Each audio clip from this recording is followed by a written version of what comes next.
Bapak, Ibu, saudara-saudara dan jemaat yang kekasih dalam Tuhan, Shalom.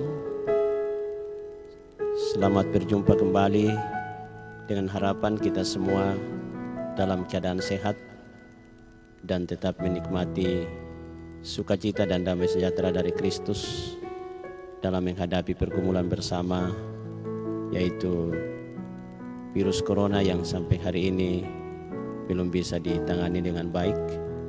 Tetapi kita semua meyakini dalam perkara seperti ini Tuhan selalu hadir, menyatakan kuasa dan tuntunannya, menjaga dan memelihara hidup kita.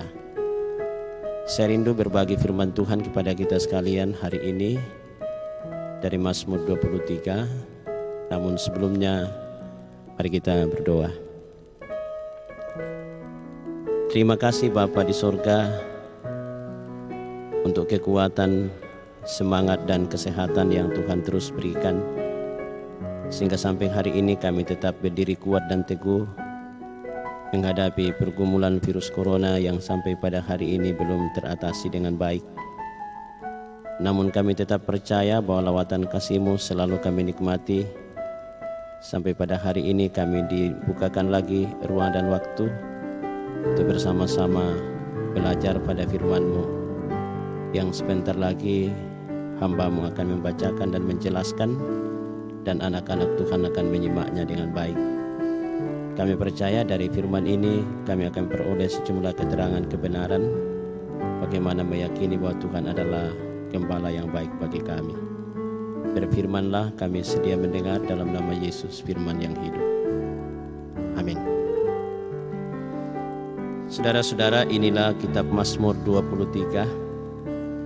Tuhan gembala yang baik. Tuhan adalah gembalaku, tak akan kekurangan aku. Ia membaringkan aku di padang yang berumput hijau. Ia membimbing aku ke air yang tenang. Ia menyegarkan jiwaku. Ia menuntun aku di jalan yang benar oleh karena namanya. Sekalipun aku berjalan dalam lembah kekelaman, aku tidak takut bahaya, sebab Engkau besertaku. Gadamu dan tongkatmu itulah yang menghibur aku. Engkau menyediakan hidangan bagiku di hadapan lawanku.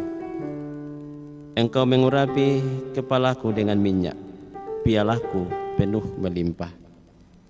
Kebajikan dan kemurahan belaka akan mengikuti aku seumur hidupku, dan aku akan diam dalam rumah Tuhan sepanjang masa. Bapak dan Ibu, saudara-saudara yang kekasih dalam Tuhan, Mazmur 23 ini adalah refleksi Raja Daud tentang cara Allah menuntun dan menjaga hidupnya ketika ia mengalami pergumulan yang amat berat. Saat ia akan dikejar oleh Raja Saul, karena pada waktu itu Daud dipersiapkan untuk menjadi Raja Israel, dan rupanya Saul tidak siap untuk itu. Dan karena itu Daud dikejar-kejar oleh Saul untuk dibunuh. Tetapi dalam kondisi yang demikian, ia sungguh menempatkan Tuhan dalam sebuah pengalaman pribadinya sebagai seorang gembala, bahwa Tuhan itu gembala yang baik yang selalu hadir dalam hidupnya. Itu sebabnya ia melukiskan Tuhan sebagai gembala yang baik, yang perhatiannya seperti ini. Ia membaringkan di padang yang berumput hijau, membimbing ke air tenang, menyegarkan jiwanya, menuntun pada jalan yang benar. Sungguh Daud merasakan waktu ia jadi gembala, bagaimana ia menuntun kawanan dombanya ke air tenang dan rumput hijau. Karena hanya dengan itu kawanan-kawanan dombanya akan menikmati kesejukan dan mengalami kelanjutan hidup yang baik. Bagi Daud seperti itulah Tuhan hadir dalam hidupnya. Daud pun sadar bahwa dalam menjalani kehidupan ada banyak tantangan dan pergumulan yang dihadapinya. Dan karena itu ia mengatakan, sekalipun aku berjalan dalam lembah kekelaman, aku tidak takut bahaya, sebab engkau besertaku, gadahmu dan tongkatmu itulah yang menghibur aku. Daud pernah merasakan pergumulan yang teramat berat ketika ia dikejar oleh Saul. Dan ia bersembunyi di gua En-Gedi. Saat itulah dikejar oleh Saul dan hampir-hampir Daud kemudian dibunuh, tetapi Tuhan melindungi dia. Dan ia terlindung dari bahaya maut. Dan ia mengatakan, sekalipun aku berjalan dalam lembah kekelaman, aku tidak takut bahaya. Alasannya apa Bapak Ibu Saudara? Ada dua. Tuhan itu ditempatkan sebagai gadah, pun Tuhan ditempatkan sebagai tongkat. Gadah itu adalah alat pelindung dari musuh. Dan Daud merasakan bahwa Tuhan seakan hadir menjadi gadah melindungi dia. Dan maut tidak mengancam kehidupannya. Dan tongkat itu adalah alat penunjuk jalan. Itulah yang diyakini Daud, bahwa Tuhan menunjukkan jalan yang harus ia lalui, sehingga ia terhindar dari bahaya kematian. Dengan demikian, pengalaman pribadi Daud adalah bagian dari pengalaman kehidupan beriman kita juga. Di tengah pergumulan yang kita alami ini, ada saja caranya Tuhan menuntun kita ke air tenang dan rumput hijau. Ada saja caranya Tuhan melindungi kita dari mara bahaya ini.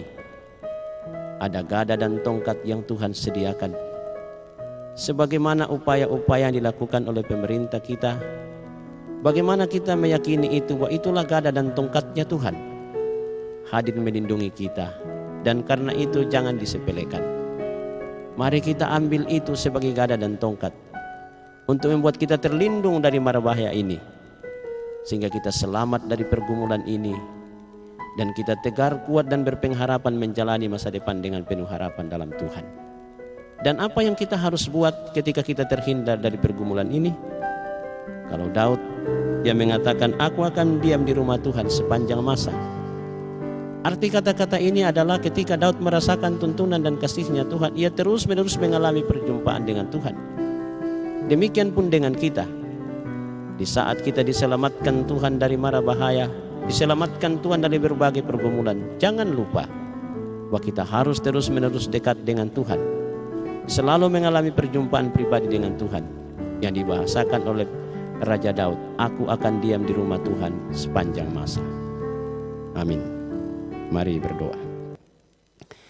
Terima kasih untuk firman-Mu Bapa, yang menguatkan kami bahwa Engkaulah gembala yang sejati, selalu menuntun kami ke air tenang dan rumput hijau, dan melindungi kami dari berbagai mara bahaya, karena Engkau hadir menjadi gadah dan tongkat, pelindung dan penunjuk jalan bagi kami.